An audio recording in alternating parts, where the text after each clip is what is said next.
Hey guys, welcome. Fedora Friday number 11. Fedora Friday number 11. Man, I'm really excited about this one, it's a movie that I don't know, upon rewatching, I've seen this movie so many times. But I think it's an instant classic, right? It goes beyond being a hat movie. It's one of those movies that like it's so weird, right? Because a lot of people will classify it as a gangster movie. Paul's in here. Let me go invite Paul in. Good Paul, how's afternoon. it going, my friend? How are you? I'm doing well. How about yourself? Good, good. I'm all right, thank you. It seems to come round very quickly. Meeting on here, but I suddenly realised I haven't been on for a little while, so it's nice to be Yeah. back. Oh, good to have you back, sir. I mean, like I said, I know everybody's got their own thing. The nice thing is, my perception of everybody is that they're doing some wonderful stuff, and once they come back, well, we'll welcome you back always, and you guys can get to tell us, right? Is there been anything like in terms of your hat journey or your career journey, your life journey, and then obviously to the degree that you like to share, you're always welcome. Yeah. No, I mean, this week I've been busy with a lot of work things, with some new clients and things. But interestingly enough, I had this hat behind me here that was Yeah. from a lady that she got in contact with me, and she'd actually gone into one of the shops in London that Ian and I Yeah. visited, and I left them one of my cards and said, look, even if you get somebody that wants a custom hat or they want some repair work done, and they very kindly recommended me, and this was a Yeah. hat that the lady bought from JJ Hatters Yeah. in New York. Maybe Wow. even from Kevin Gerber, who knows? Yeah. It's a Cygnus hat.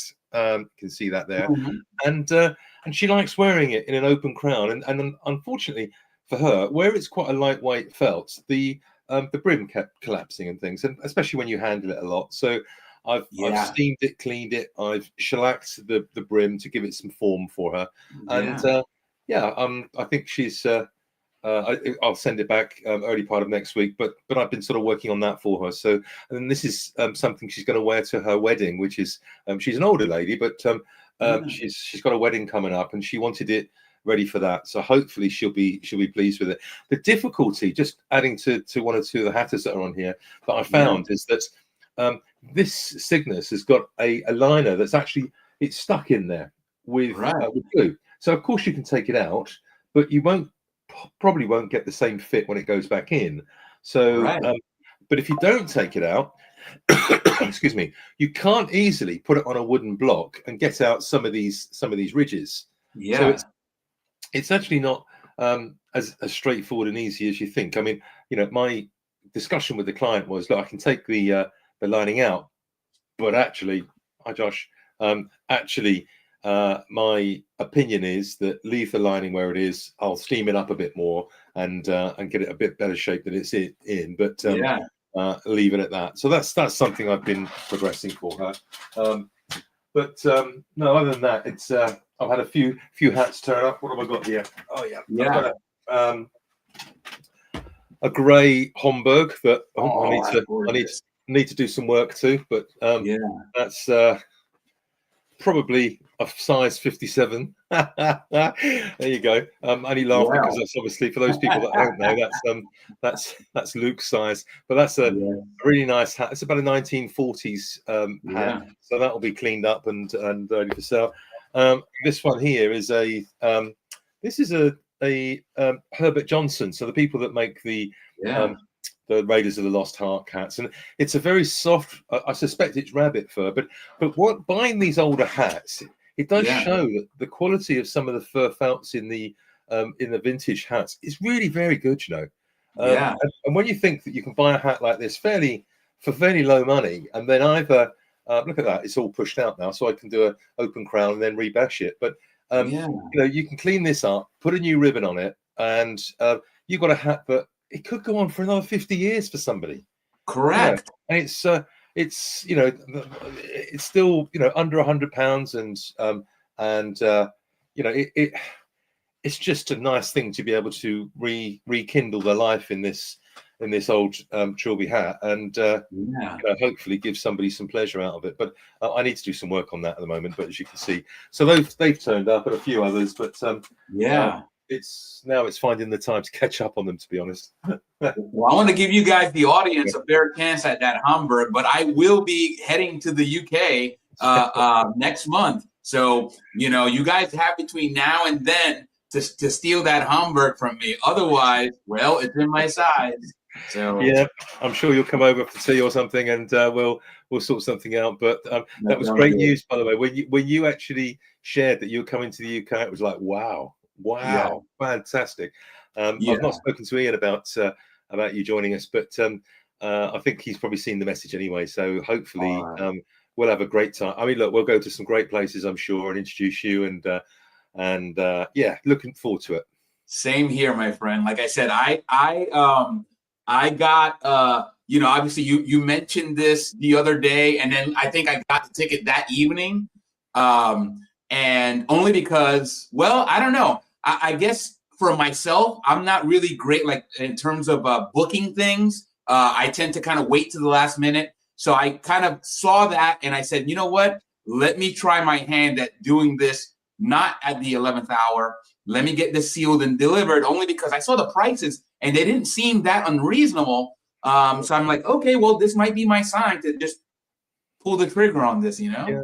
Well, the great thing is that in a bit like New York, London knows how to celebrate Christmas, and you'll have we can discuss off camera where you're staying and what your plans are, but I shall free up some more time, not only for the day, but other times if you're around, and there's some beautiful sights and things that you'll be able to catch up on, and even ice skating at the Somerset House, which is where we keep all of our births and death certificates here in the UK. It's on the River Thames. Even if you only go down there and look at people doing it, it's a wonderful place to sit and have a glass of something. Josh, we must have you over sometime. Yeah. And then Josh says, I'll go. Hey, I love that. You see the idea, the power of the internet to bring folks together. And again, it doesn't, I've seen cheaper tickets, but I've seen more expensive tickets. It wasn't that bad. So I was like, hey, I'm going to strike while the iron's hot. And I just booked it. And, obviously I'll worry about accommodations in the next, few days or so. But we'll figure out. And I'm like, I got to do this. I kind of see myself already having that pint with Paul and with Ian and whoever else might happen to join us. But I'm excited. Well, if you're looking at accommodation, you could do a lot worse than getting an Airbnb apartment or something out by the airport, so that you're near the airport for as and when. But there's very good, I mean, Ian lives out that way, and he's got very, very good transportation links into London. I think it took us about 15-20 minutes to get from the airport area where he lives into central London. And that's fabulous, because you don't have all the expenses of central London then. Yeah, I'll check that out, Paul. I mean, and the thing is, I've done trips to Europe and stayed at hostels. So, and I don't know if there's like a cheaper option than a hostel. I think I've always known hostels to be usually the cheapest game in town. But I just love the idea of the European hostel, because it just seems to be. I've met so many great folks at hostels, to be honest. I know a lot of folks, it's not for them. Yeah. But for myself, usually I go there and I'm the old guy, usually you see the younger crowd. And I don't know, I just feel a little bit more lively when I'm connected to younger folks, because, well, I can see their excitement. I'm backpacking through Europe and doing their thing. And it gets me excited. I'm like, all right, well, I may not be as young as them, but I still have a little bit of energy. I'm going to go and, see what I can do, what I can do. Good for you. Yeah. Yeah. And then Josh says, would be traveling with family. Understood that, I don't have a young child in the house. And man, Josh, your kid is so cute. If you guys seen some of Josh's Facebook photos, man, his son is like out of a calendar, to be honest. So that's awesome. Yeah, definitely take care of family first, work, obviously. And then at some point you'll know when the time is right. And the nice thing is they usually keep the UK open pretty much all the time. Yeah. So whenever it works out, I'm sure I'd just be happy to just see the photos and see you guys, commiserating. But yeah, Paul, on the hat that for the lady, it was interesting because that is, I mentioned this before, that hat, the way I can tell, based on the ribbon being on the left side, it's a hat made for a male. It is. Yeah, it is. So there goes to show you, right? Like, yeah, you know? I mean, that's. I had the conversation with the lady, and she said, "Yep, yeah, I know that. She said, I don't mind, And she actually wears it every single day, and her husband wears Baker Boy caps. Yeah. So she's quite a hat lady. But we were on the Zoom call for probably 20 minutes, and it was one of those Zoom calls where at the end of it, she was just so pleased that she'd found somebody that would actually support her and her hat, and explain things to her, because she thought it was a wool hat, whereas in fact on the label, because it's in Spanish, she didn't look it up. So it's a rabbit hat, rabbit felt, and it's a lot better quality. I mean, she told me the price, and it was very reasonable for whether it was in the sale or not, I don't know, but certainly she'd still get that money back for it secondhand in the UK. And interesting, I was going to ask you about the sweatband, because I remember you mentioned another Cygnus that had kind of a plastic sweatband. This one, I didn't really get a great gander, but it didn't seem plastic. But I was going to ask you about that. Yeah, this one is a proper gentleman's. I don't know if you see it there. Grosgrain. It's actually bound at the top round there. You see, so it's vintage grosgrain. So that's it's the proper grosgrain. It's probably about 20. I've got my ruler. It's a bit wider than we normally get. It's I see. Yeah, 22 millimeters. So that's an unusual width for here in the UK. We're usually a bit wider than that. But I've got a Cygnus one that I own. Is here's a Cygnus one here, which is it's an unusual color. It's a sort of purpley bluey color, but it's not one that I wear very often because, quite frankly, it's not particularly brilliant in quality. So I need to shush it up a bit, Work a little Paul magic. Yeah, I mean, well, we can see. We can try, as they say. We can try. That's exactly. I trust your skills, my friend. I trust your skills. Anyway, that's this is again a lot of exciting things happening. Obviously, Paul mentioned that we got the holidays coming around the corner. Right? So there's Thanksgiving. So I will be in Utah for Thanksgiving holiday. We have some friends that invited us to go and spend the holiday with them. I've never been to Utah, but I'm excited to see what it's about. I've heard a lot of different things, right? Some folks will classify Utah as very boring. Others would talk about the view, right? So for people that are into mountain views, they'll describe that. These folks are just very fun folks, and I know regardless of whether the town is a sleepy town or not, we'll have a good time because that's just the way it is. People are what makes the experience, I think. Everything else, I'm not really somebody that cares to hang out too late at an all-night dance club. I've done it, but it's usually because of the people that I'm around. I feel really great with them, and I feel like I'm having a great time. Otherwise, I'd much rather just have a nice, quiet evening. Again, surrounded by people that matter to me. So I got that coming up. Then, of course, we have the trip to the UK, and then sometime after that, I'll be in Florida. So it's got a little bit, and then in January, and I mentioned, well, I don't know if I did mention this, but my brother, who I've been streaming with on my pyramid streams, he is trying to plan a trip to Puerto Rico in January. So, it's a little bit of some travel, and I love it because it really is. I may not be able to stream and keep the regular schedule, but hopefully you guys will indulge me and allow me to skip some of that schedule. I'll try to see if I can work something in, but otherwise, the whole point of it is I'm going to go do my thing, come back with some great stories, and then once we rekindle and we re-kick off the regular schedules, well, I'll have some stories you guys can share. Maybe some of the places I've been to, you guys been, and you guys can share perspectives. But I think that's kind of in keeping with the Cheers theme in the channel. So Sounds exciting good. stuff. Sounds really good. Yeah. Yeah. So yeah, Paul, we got a movie today. This is a movie that, wow. I mean, what else can I say about this movie? It's one of those movies that I've heard up there, like in the mentioning of like all-time gangster movies of all time. And then when I watch this movie, I see very little gangsterism, to be honest. I see a coming of age tale, right? And again, not that that's they're mutually exclusive, but honestly, I see kind of that a kid growing up in obviously a city that I'm familiar with, New York City. Instead of Brooklyn, it'll be the Bronx. And in 1960.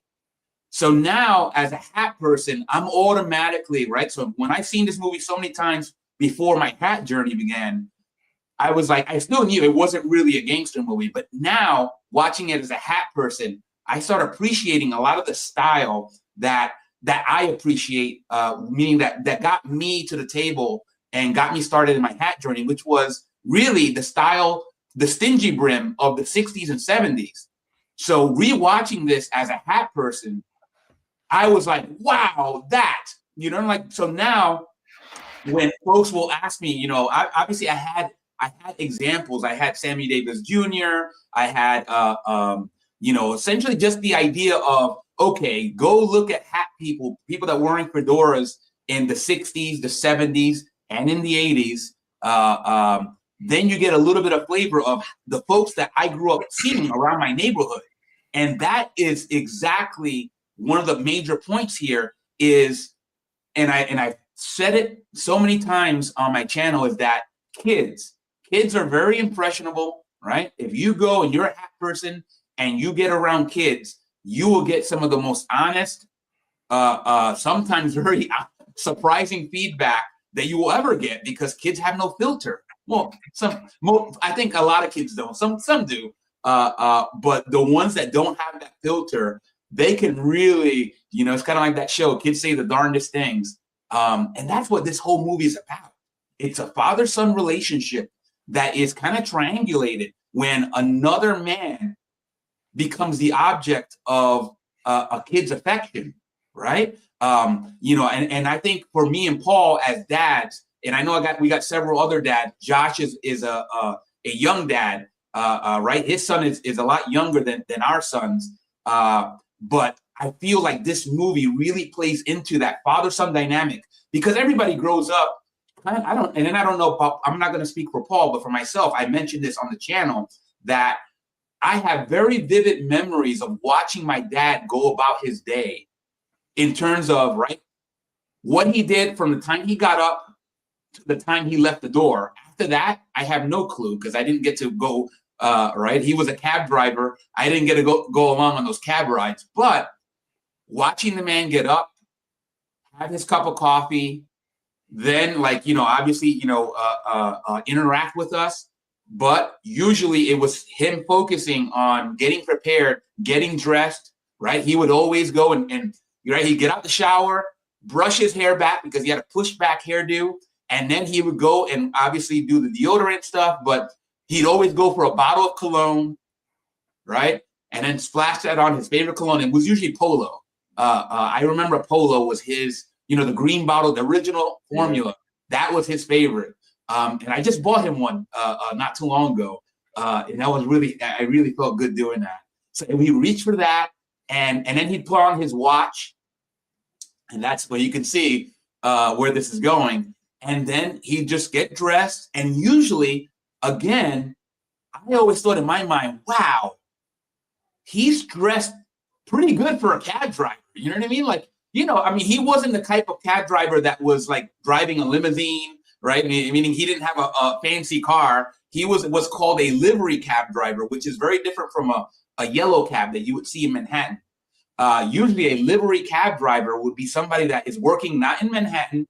You'd be in the boroughs, meaning Queens, Brooklyn, and thereabouts. And obviously the Bronx would be included, but usually my dad stayed Brooklyn and Queens. And the reason why that happened was because back in that time, you couldn't afford, like it was very difficult to afford what's called a medallion. It's basically a permit for you to drive a yellow cab. So my dad had to go and drive a livery cab. So there were so many great stories and some scary stories that's, you know, when having your dad grow up as a cab driver. But that really set the tone for my love. And Paul's got, I'm sure you got family there. Hopefully, if you need to go, Paul, make sure you know that you're always welcome. But yeah, this is a father-son dynamic. And then what happens, right? Because, and what I was essentially trying to get to was, as a young boy, your dad is kind of like your first hero, meaning he's that person that you're watching and you start seeing what, right? You don't know what a man is yet because you're a boy, but you see the first man you have around you for an extended period of time is your dad.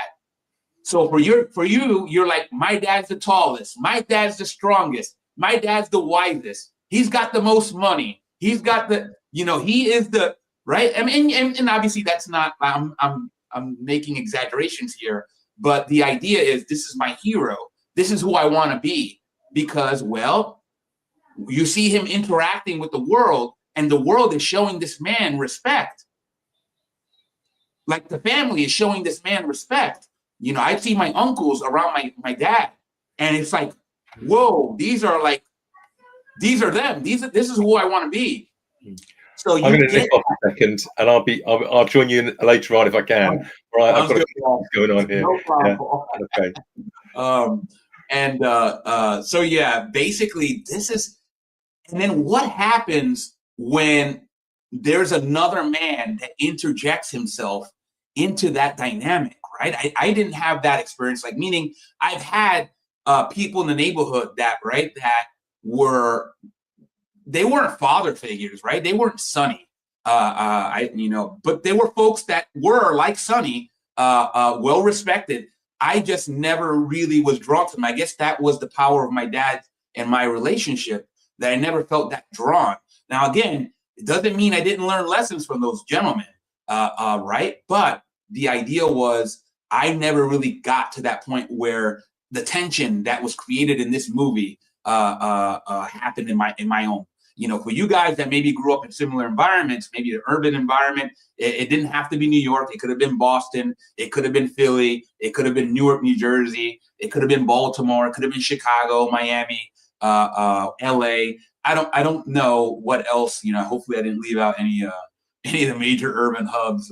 Sorry, it wasn't what I meant. But when you grow up in kind of that urban area, that urban environment, you can see very easily how, if the dad, right, if you don't have a dad figure, right, well, what's going to happen? Well, you're going to see somebody fall into the trap of somebody like Sonny, and they may not be as responsible as Sonny was, to be honest. When you think about it, that was the really thing that hit home, and how responsible they were with this portrayal. They didn't, it's not like they cleaned it up per se, but I really like what they did here. So let me just show you. I'm going to bring up the slideshow, and that way we'll see some photos. There's not going to be as many hack photos here as I would have liked. It just didn't happen. It didn't work out that way. I just didn't like.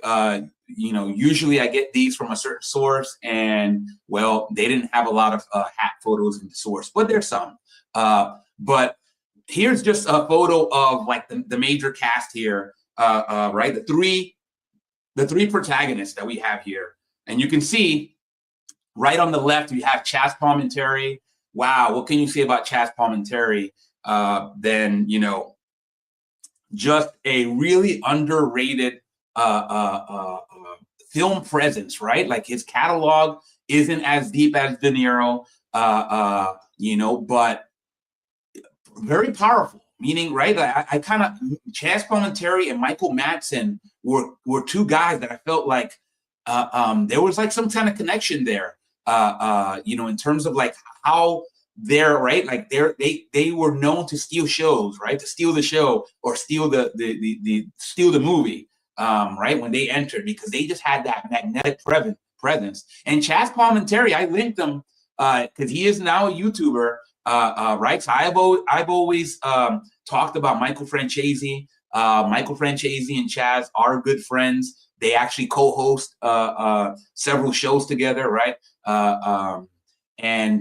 You know, so and Chaz has his YouTube channel. So shout out to them. You know, shout out to the whole ChazzPalminteriShow and all the folks that go into that. And also shout out to Michael Franchese. You know, it's just really nice watching those two on screen together because there's like a lot of, you know, again, even though they're not exactly right, they didn't grow up the same exact way. There's a lot of wisdom there, and you guys know I'm a big fan of wisdom. So yeah, the story goes that Chaz, right, he grew up in the Bronx in the Belmont area, right, born in 1952. Right, his real name, right, he goes by Chaz, but his real name is Calogero. So this is an autobiographical film, and before it was a film, it was a one-man play, and it still is a one-man play because, well, Chaz Palminteri is still doing that play. I forget what year he started back up, but he's done it all through 2025, and he still has plans to do it through 2026. I have not caught the one-man show, but I do want to. You know, I just can't. Usually, it's in that kind of like that tri-state area, New York, New Jersey, and Pennsylvania, and then obviously Connecticut as well. So he kind of stays within that realm. He does go to Chicago, but I just haven't had a chance to make it out to that show. But hopefully, I'll be able to do that very soon, especially something in New Jersey. I feel like New Jersey or New York would be like a really great place to see Chaz. You know, so shout out to Chaz, shout out to Robert De Niro, who, as the story goes, in 1990, while Chaz was doing his one-man show of The Bronx Tale, again, Chaz played 18 different roles in that show. So it was like a tour de force. So all the major characters that you see, Chaz pretty much covered them all, the way I understood it. And De Niro attended one of the shows in 1990 and then reached out to Chaz to try to adapt the movie into a film. And I believe Chaz at that point had gotten offers, but I think he did. It was very similar to like Stallone with Rocky. Chaz wanted to play, you know, wanted to have a starring role in the movie. And I think, I'm not positive, 100% positive, but I think he was dead set on playing Sonny. Made sense. You know, and wow, they got together, they did the film, and it was history, right? It was a resounding success. And it pretty much kind of catapulted Chaz Palminteri onto the spotlight. And, you know, it just goes to show you about the idea of like, you never know who's watching, right? You never know who's watching. You know, and obviously the third person here is Lilo Brancato, and he's, you know, he's had quite a story himself, right? So a lot of folks see Lilo, and even though, so Lilo was orphaned, hopefully I'm not butchering this, but Lilo was orphaned, right? So he was born in Colombia, in Bogota, but grew up as a child of Italian parents up in Yonkers, right? Not too far from the Bronx there, up in Yonkers, shout out to Yonkers. And yeah, he basically grew up and identifies as an Italian, even though genetically he is Colombian. So very interesting story there. Also interesting, he made his way, right? So this movie, I think, put him on the map. He had a lot of other roles that he did that were really memorable.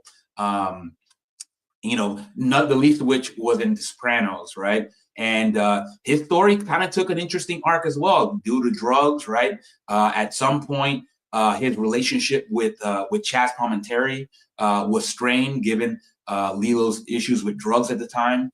And, you know, he has since cleaned up, and it'd be nice to see Lilo back on film because he has a very magnetic personality, right?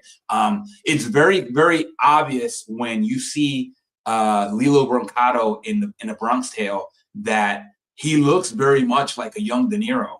I think that was kind of how Lilo pitched himself when he was out there doing headshots. Like, this guy looks like a young Robert De Niro. He had the curly hair. He kind of looked like him as well. It was really something. Like, I gotta imagine that when De Niro saw Lilo, he was like, "Wow, this kid is pretty much me, or as close as you're gonna get." Right? And you know, it's just funny how that works out. But yeah, like, I can't imagine anybody else doing these roles, to be honest, right? Chaz as Sonny, De Niro as Lorenzo, and obviously Lilo as Calogero. You know, and again, I'll mention that this movie is essentially autobiographical, at least semi-autobiographical, based on ChazzPalminteri's real life.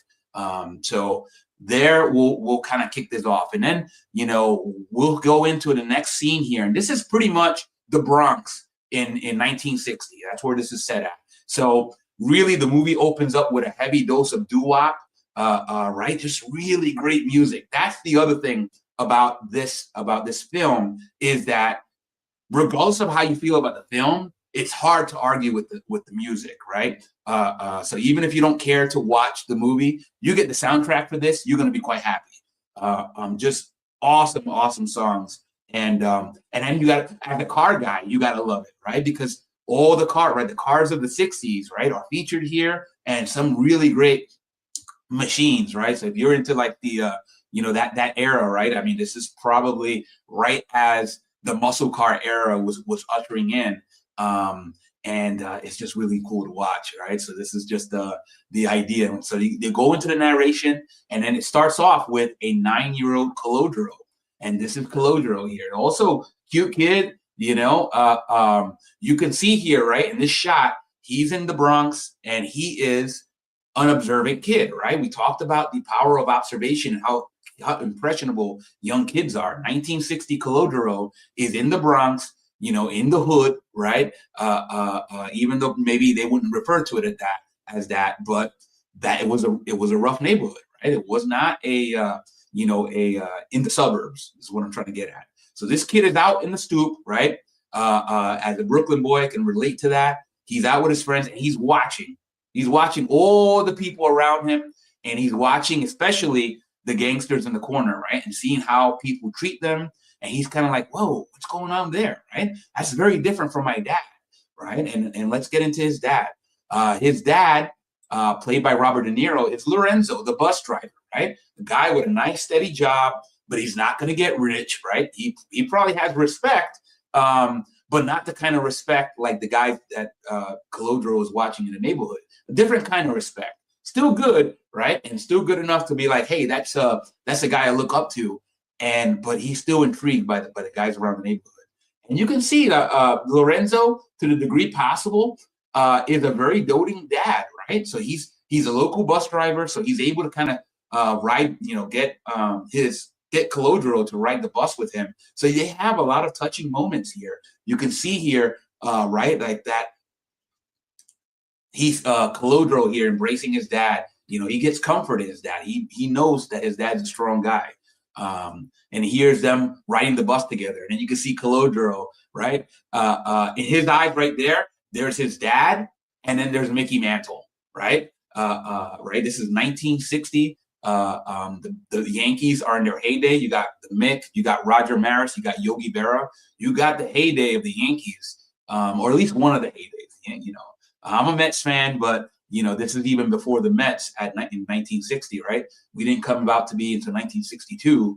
And again, let's be honest, this is the Bronx, right? This is not Brooklyn and Queens. So you were a Yankee fan.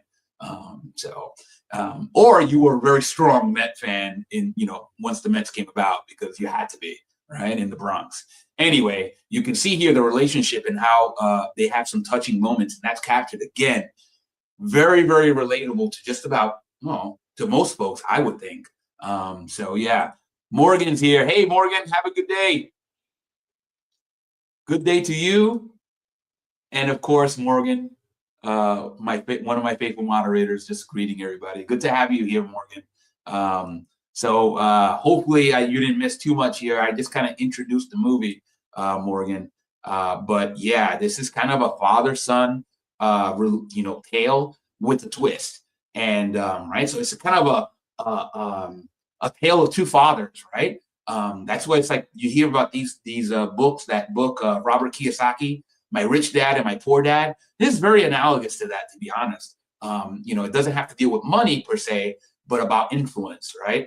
What happens when you got two dads? Technically three, right? Because the three dads that were here in 1960 were, well, Lorenzo, his actual dad, Sonny, and then the Mick. These are the three guys that the center of Calodro's universe in 1960. All right, and then obviously we talked about the Mick, we talked about Lorenzo. Let's talk about Sonny. What more can you say about Sonny, right? This is Sonny and his crew, right? You got ChazzPalminteri here in the middle, and then you got these guys, right? This is what young Calodro is seeing, right? So his dad gets a lot of respect from a lot of people being a bus driver, but not the kind of respect that Sonny gets. Look at all these guys that revolve around, right, in the neighborhood, guys that are dressed, some of them are dressed up a little bit, right? You guys see some guys in suits, but they are tough guys, right? These are tough guys in the neighborhood, and all they're doing is showing reverence to Sonny. And a young Calodro, right, 9-year-old Calodro, he can't help but see that and want to admire that and want to get close to that, right? So it's just, again, if you grew up in this kind of environment, you know what's going on here. And this is Sonny right there, right? Like a tough, like obviously a guy that you don't want to cross with, you don't want to mess around with, right? Young Calodro probably doesn't know all the ins outs at first, right? About why people are showing Sonny such respect, but he's seeing the respect and it's drawing him in, right? So in many ways, Sonny's scary, but not scary enough to like shy away. Just 9-year-old Calodro doesn't know any better, right? To stay away. He just is intrigued by what this guy is and why, like, it's like maybe not the same number of people are cheering for him like they do for the Mick, but more so, right? He's got more respect than even his dad is getting in the neighborhood. So it's like he's doing the weight, right? He's doing the scale. And so yeah, you see here, you see him, young Calodro, already intrigued, and you can see that the neighborhood kids are already mimicking the guys on the street because they all see that. It's not just Calodro. Calodro's friends are also seeing the same exact thing, and they're all like, they know these guys are important somehow. And then at some point there's an incident that happens, and I'll bring up this slide here. And I don't know if you guys know who that is, but hopefully you do if you've seen this movie. This is Joe Pesci here in the glasses, in the sunglasses, right? This was a pivotal moment in the film where young Calodro is witnessing some guy get out and baseball bat Joe Pesci's character in the head, right? He doesn't know who these two guys are. All he knows that, okay, it looks like there was a fight over a parking spot. One guy pulls out a bat, baseball bats Joe Pesci's character in the head, and then Sonny comes out and shoots the other guy with the baseball bat dead, right in the middle of the street, right in front of Calodro, very, very public, right? And Sonny notices that Calodro's there and sees the whole thing and doesn't say a word to them. But Calodro just can't take his eyes off of Sonny, at that point. It was like he's never seen that before, right? Young Calodro probably seen television maybe and seen some kind of cowboys, and robbers type show, but he's never actually seen somebody gunned down. So that adds to the mystique of Sonny, right? And obviously a big hoopla happens. The cops come knocking on Lorenzo's door, and Calodro's parents are trying to avoid having Calodro go down, but the cops are insisting that they know that Calodro saw something. So Lorenzo goes down, and you can see how strong Lorenzo is. He's like, I know this is a bad idea. I know it's not good to do this, but I'm kind of in a catch-22. I'm going to make sure to go down with Calodro to kind of see what's going on. He's basically trying to tell the cops he didn't see anything. Whatever you thought he saw, he didn't see anything. And you can see young Calodro is being asked to pull out, right? He's got a lineup that he's being shown. And, well, He goes through the whole line. He's like, is this the guy? No. Is this the guy? No. Is this the guy? No. And then he finally gets to Sonny. And he giving Sonny, like Sonny and him are kind of exchanging like glances, like long stares. And he says, is this the guy? And then Calogero says no.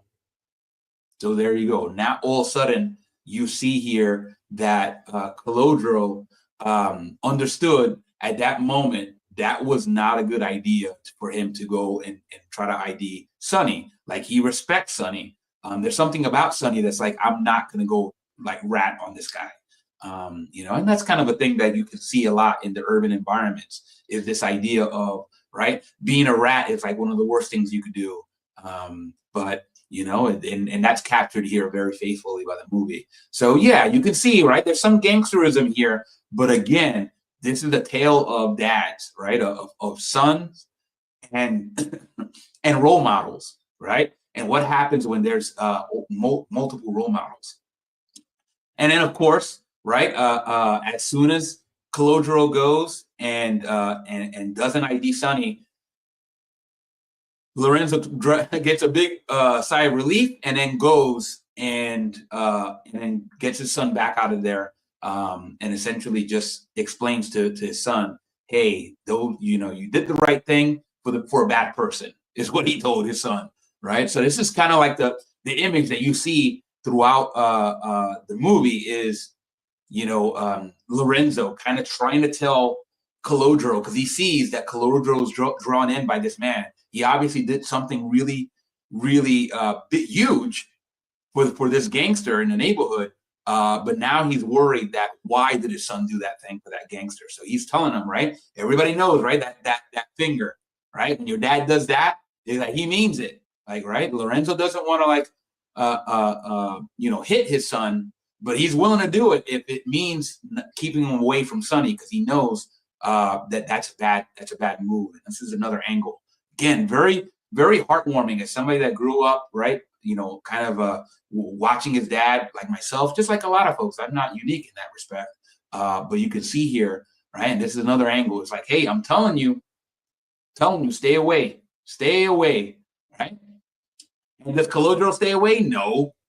Calogero is even more drawn in by Sonny now. So to the point where his dad told him to stay away from Sonny, and now he's sneaking away, working at Sonny's club, and making a lot of money, right? So at some point, you know, Lorenzo, right, was actually Calogero's mom, finds the money, tells the dad, right? And that's so, like, that's such a thing, right? When you have like a mom that just doesn't know what to tell their son. So he's like, wait till your dad gets home, right? Wait till your dad gets home. Then dad gets home, and then this is what happens. He's basically, hey, where do you get this money? Where do you get this money? And then he, you know, Calogero's like, hey, I earned it. He's like, earned it doing what? He's like, just, you know, just things. And then at that point, Lorenzo knows exactly where he got the money, right? So he knows that he got it from Sonny. So what Lorenzo's in another bind here, right? Very similar to earlier on. He's in a bind. He has to go back and confront Sonny because he sees no other way. His son's not he's refusing to unlatch from Sonny. So he goes and confronts Sonny. And you can see here, right? A very, very powerful scene, right? You got to imagine a dad, right? A bus driver that wants to mind his own neighborhood. Luke. Love it. Morgan, good to have you here. Yeah, so you can see here, right? If you got a gangster here, but right, and in Sonny, and you know, you can see the guy that Sonny's with, he's like, these guys are no joke.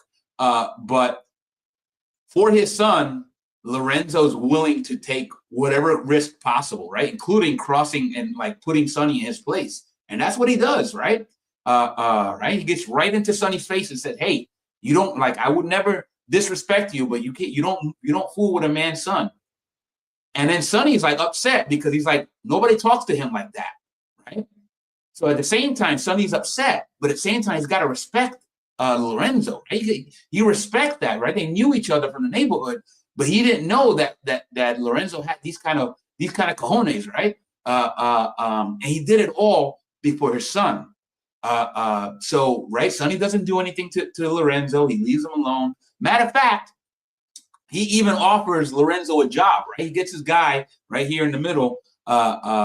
This is Jimmy Whispers, I believe his name is. He gets Jimmy Whispers to go and hop on Lorenzo's bus and offer him a job. Only do something right. It's like, hey, I'm not a bad guy. I'm willing to do something for you. But what does Lorenzo do? He says no, right? He says no. He goes home, tells his wife. His wife is like, hey, why did you say no? That seemed like, seemed like easy money. We could use that money.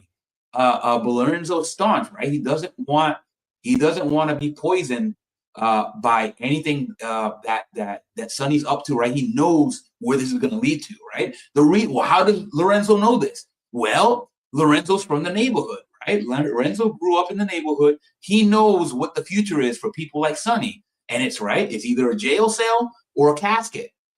Right? We talked about this before. The future for guys like that, usually, not that, right? Doesn't happen all the time, but more often, right? It's the rule, right? That guys like Sonny will end up dead or in prison for the rest of their life, right? And then, ultimately dead, right? And Lorenzo wants no part of that. He doesn't want to, right? Not just for himself or for his wife, but also so that his son doesn't get corrupted, right? So that Calogero doesn't see his dad doing that. He wants to set a very pure example for him.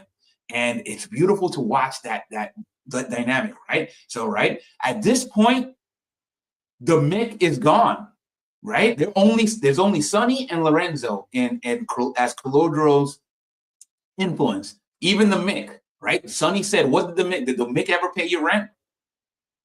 And Calogero's like, whoa, you got a point. He even repeats it to his dad. And then he's like, hey, you ruined baseball for my son already. My son idolized Mickey Mantle. Now he doesn't care for him. He's not even interested, right? All because of what you did, And then Sonny's, defending himself as well, saying, hey, I love your son like he was my son, right? And you can see that tension there. It's really great, that dynamic between Sonny and Lorenzo, right? Lorenzo's not a big guy. Sonny's a pretty big dude, right? Obviously can probably handle himself, but Lorenzo's there to prove a point. It's like, hey, anything else would have been fine. You crossed the line when you went and tried to go and take my son away from me, right? I want to be his hero, not you. And if I can't be his hero, at least the Mick, and you took that from him. I can't let you take him from me. So it's really great, this really great cinematic tension. So there you go. This is kind of set in 1960, and then the movie does it does so well, right? Not exactly like The Godfather Part 2, right? Which kind of takes place in it's like two stories going on at the same time. This doesn't happen, but this does kind of a fast forward, right? So it's like this is the influence. You can kind of put two and two together. Then fast forward 8 years to 1968, right? And now you got like a 16-year-old, 17-year-old Calogero, right? And how does he, based on how he grew up and watching these two icons that he has in his life, what happens with, how does he turn out? And then you can see here, this is Calogero in 16 to 17-year-old Calogero in 1968, right? And some of the guys that he's hanging out with, right? You can see some of the hats here, right? And some of the style. I like this, you tend to see this in a lot of this style with all the brims pulled down. You see that very popular among the Mexican Americans in California, right? I've not seen this until this movie. I had not seen this really portrayed in New York. And that's something I'm curious about in terms of whether this style was really that popular. I'm assuming it is, right? I always assume that the people that do the costuming, they know what they're doing, right? That this is period appropriate. It's geographically appropriate. But it goes to show you what, right? Some of these styles, right? Especially with the hats, right? And on top of that, it's not just the hats, right? You can see here, right? The two guys to Calogero's right are the guys that are in the neighborhood, right? And they're dressed in kind of like suits, right? Very similar to the gangsters, how they were dressing on the corner, right? And then Calogero's character is in a nice leather jacket, right? It's really sharp. He also wears a hat, and we'll see that in a little bit. But yeah, you can see that. But now, like at this point in 16 to 17-year-old Calogero, his dad is still there, but it's really all about Sonny. So everything revolves around Sonny at this point, right? Like he's right. This is like he's a teenager, right? Now all of a sudden it's like, I'm not gonna be a bus driver. I want to be like Sonny. I'm gonna dress like how Sonny would dress, right? And I'm gonna have my crew around me, just like how Sonny has.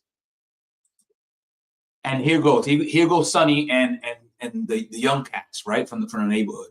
You can see him right there. Everything revolves around Sonny. Everybody wants to dress kind of like Sonny or have that kind of that aura, right? And sometimes what happens is Sonny doesn't wear a hat throughout this whole film.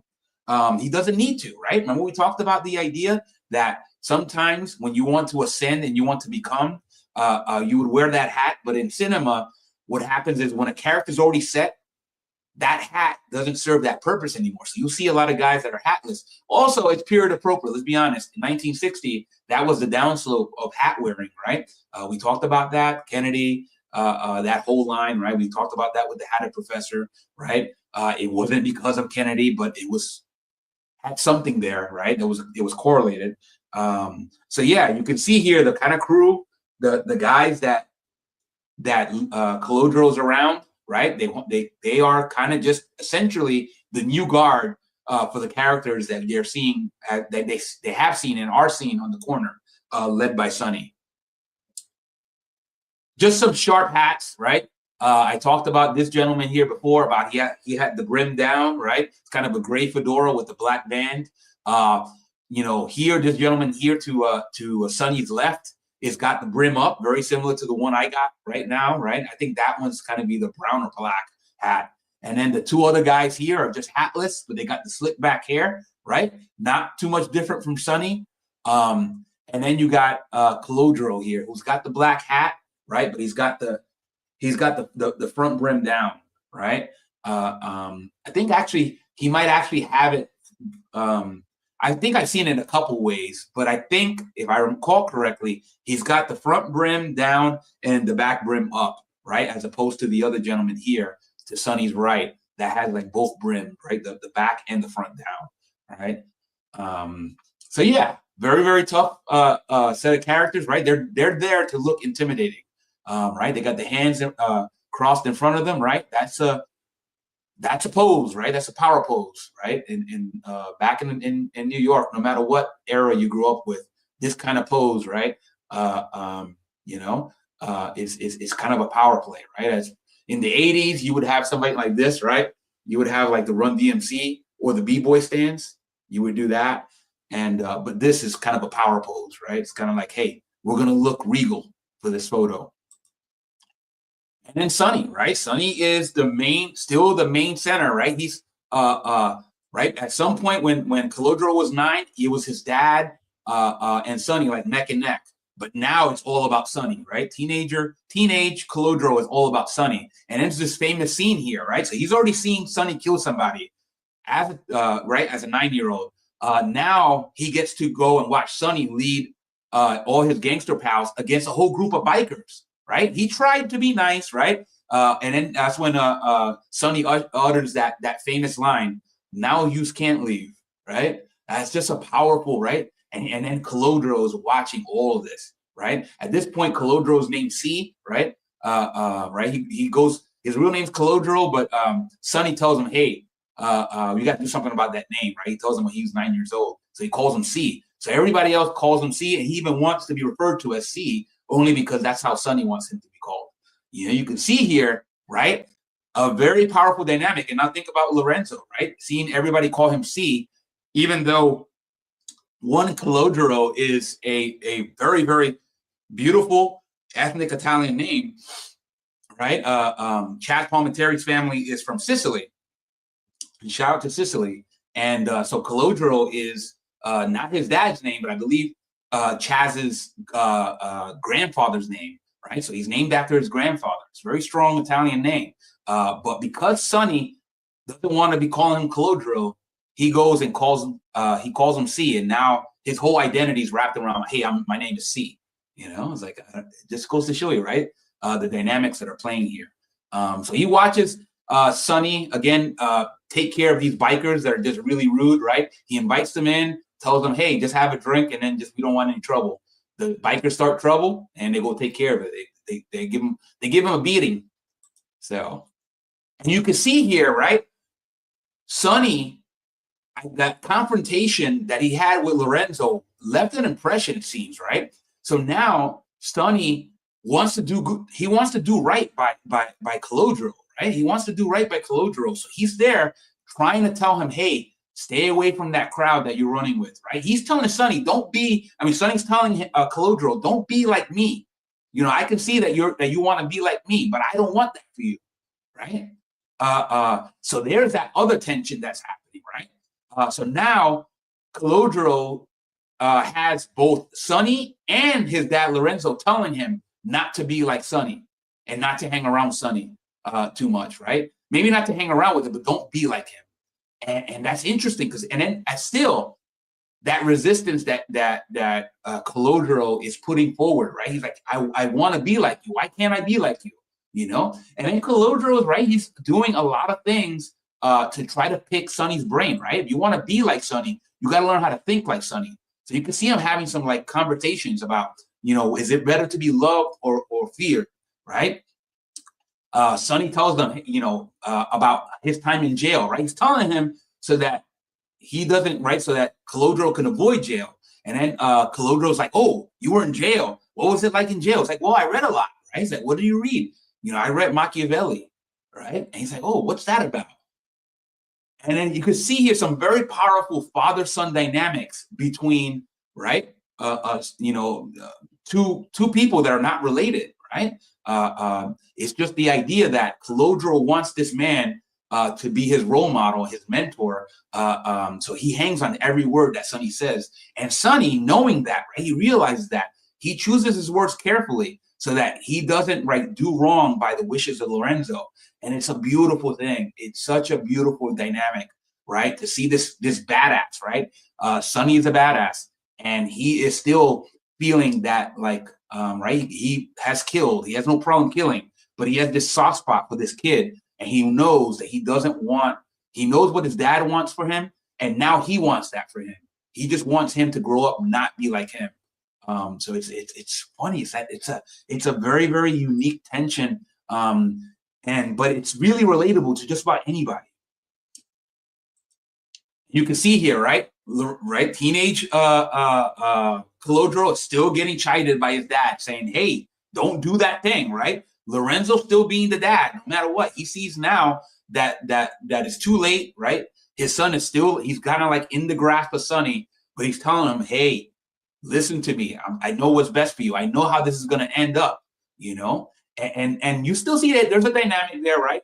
And Calogero feels bad. He feels bad for his dad that Sonny has kind of supplanted his dad as his role model. So, you know, he'll indulge them, right? So Sonny got front row tickets to the fight, right? So this is a scene here.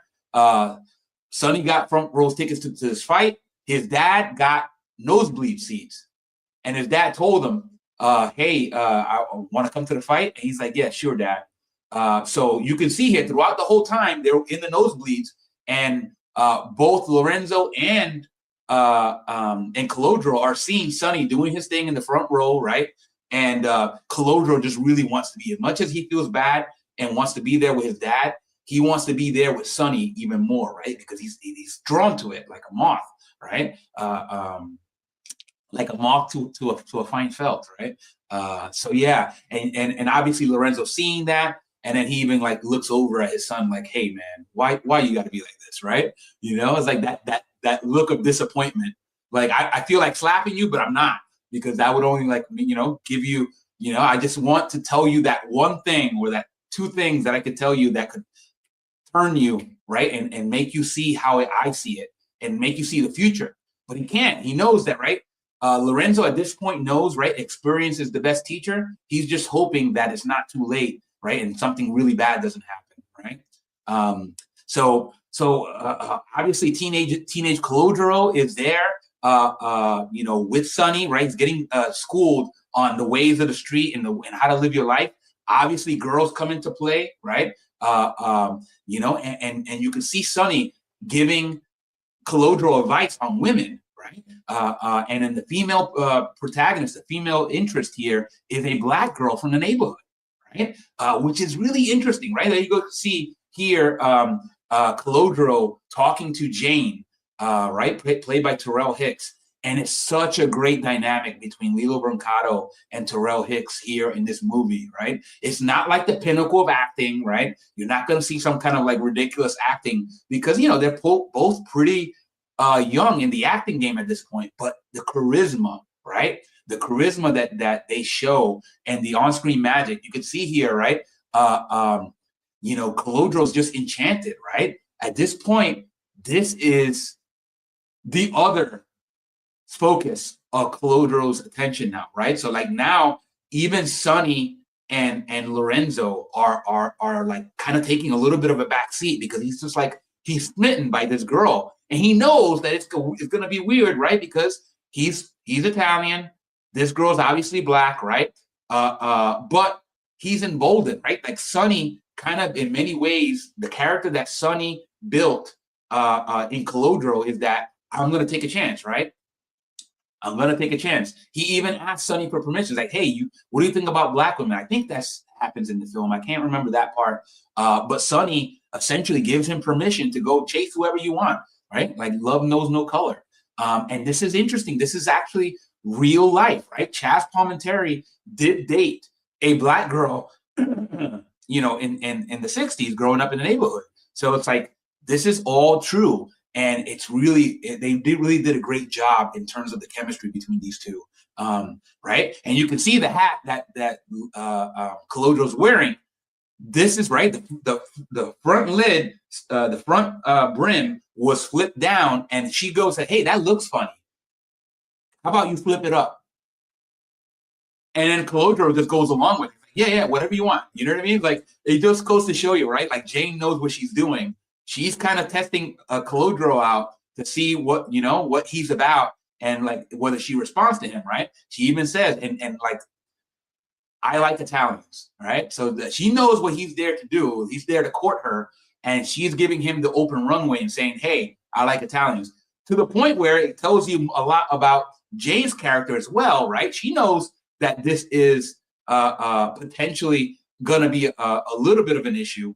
But she's also very tough and emboldened, right? She comes from Brooklyn, right? That's what they asked. Like, where you come from? He's like, I was in Brooklyn. He's like, what part of Brooklyn?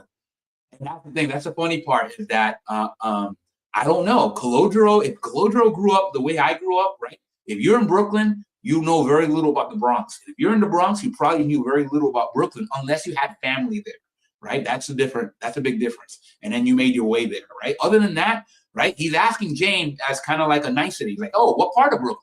And I'm thinking to myself, I'm like, as if you know, right? But he goes and she indulges it. I'm from East New York. He's like, oh, all right. You know what I mean? So I love the idea of, right, the connection between Brooklyn and the Bronx, right? I get mistaken, right? Everybody knows when they find out that I'm of Puerto Rican descent, they'll automatically think, I grew up in the Bronx, right? Shout out to the Bronx. Nothing wrong with that.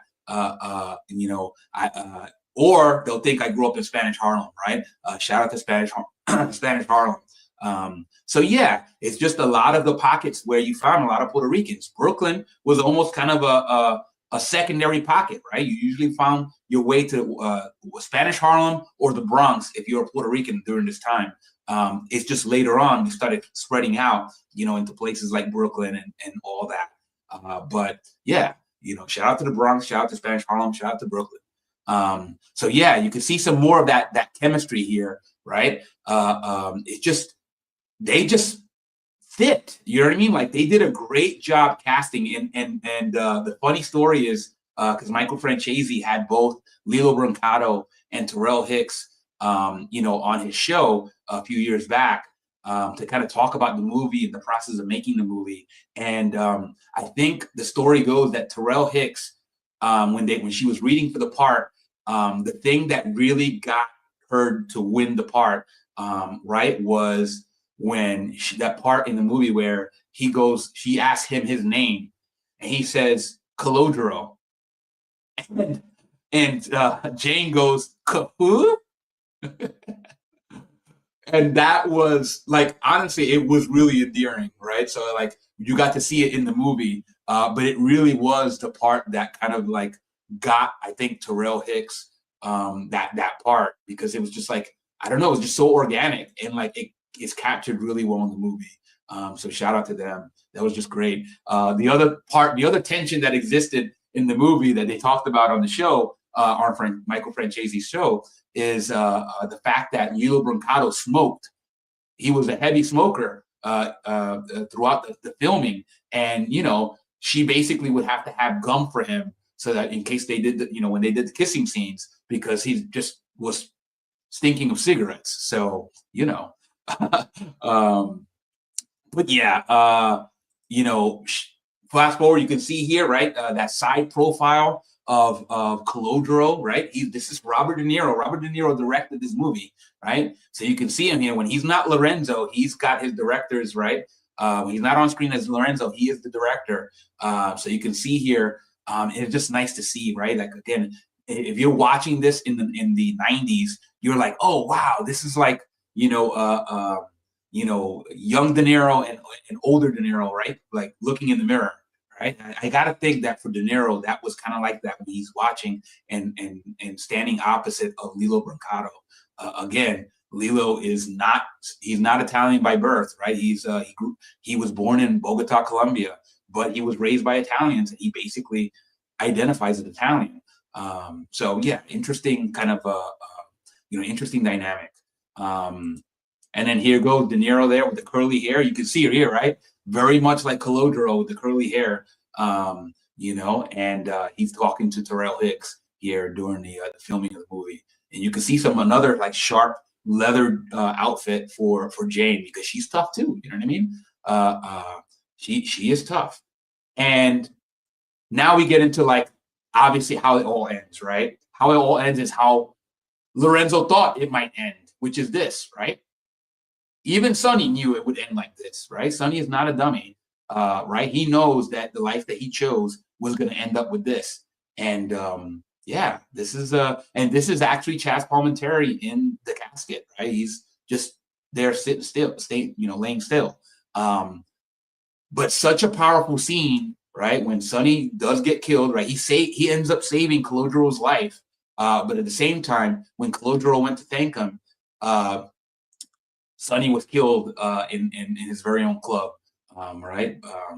So yeah, and he was killed by the father of the man that he killed. I mean, the son of the man that he killed 8 years earlier, right? Like, again, it's one of those, like, it has to be that way. And that's what I thought the movie was so responsible in portraying, honestly, right? This is the real life ending, right? Very similar to Scarface. When they were just really responsible in showing you that this life, to be Sonny, you don't really have that many options. You're going to end up here in the casket, or you're going to be in jail for your whole life, right? You do bad deeds, it's going to come back to bite you, and that's what happened to Sonny, right? And that was the experience, right? One, having his life saved, right? Sonny kept Calogero from going out with his friends when they went and attacked the black kids in the neighborhood, right? And they ended up dying. Calogero realized, holy cow, my dad was right all along. My dad and Sonny were right. Let me go thank Sonny first. And then unfortunately, he didn't get a chance to thank him. Sonny was killed right in front of him. Right? So he got to see Sonny killed and also be killed right in front of him.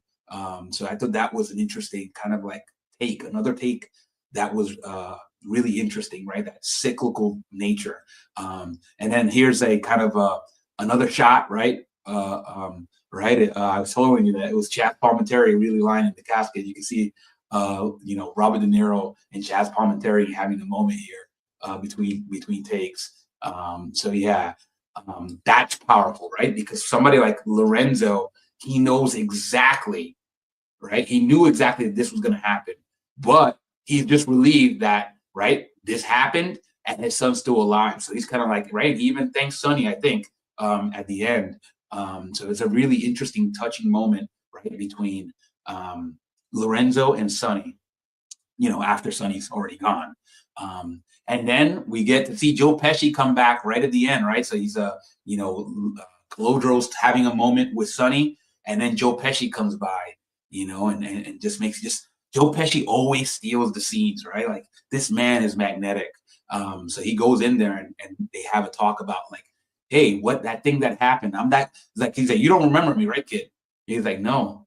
He's like, well, I was the guy that was baseball batted, right? That one time, and Sonny saved my life once. It's like, so they're both two guys here, right there. They both got saved by Sonny, right? One turned out to, the idea is that one turned out to be all right. The other one's still, right? He's still entrenched in that life, right? Joe Pesci's character is like, hey, I'm going to take care of the old neighborhood. If you need anything, come see me. At that point, you already know Calodro's not going to follow this man, right? But the cycle continues, right? The idea behind the movie is that, well, Sonny's good. So there were Sonny's before Sonny. There were going to be Sonny's way after Sonny, right? This is going to be the new Sonny in the neighborhood.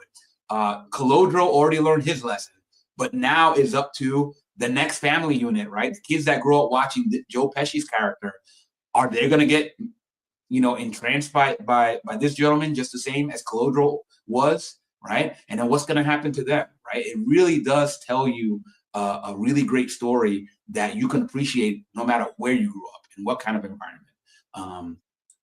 So yeah, that's a set of slides for a Bronx Tale, man. Wow, what a powerful movie!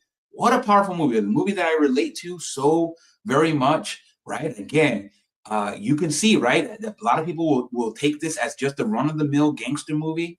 It is not. I really don't know how else to tell you that it is. There's no way that you can, right? It does have some of that, but it's done with a purpose, right? This is such a great story, and shout out to ChazzPalminteri, right, for writing this, right? Like, it was his brainchild.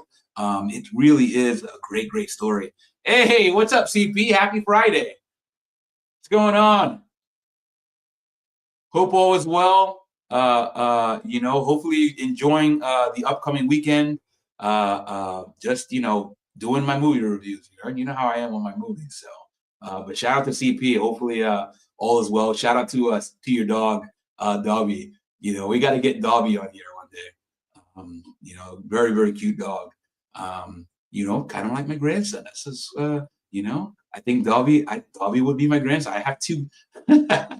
I got a doggy grandson, but I'm very proud of that doggy grandson. He's a very, very cute dog. So shout out to Dobby. Shout out to CP. So yeah, this movie really was a very, very powerful movie, right? Like I said, anybody that grew up with that father-son dynamic, either you were the son or you're the dad now, right? And I keep saying father-son, but it could very well be daughter-father. It could be daughter-mother, right? It could be son-mother, right? Like, I say this, but it doesn't mean, right, any of those dynamics. It could be, son, it could be grandson and grandfather, or grandson and grandmother, right? Like, or aunt and uncle, right? It's like, regardless of that dynamic, you guys know that the idea of role models, right, and the idea of growing up and wanting to be like these men that are around your life. And then sometimes what does it happen when one of them is, pulling you more, and then it creates tension around the other man, right? Because they want to be the influence. It's really cool, man. It's again, I really, one day hopefully we'll get ChazzPalminteri,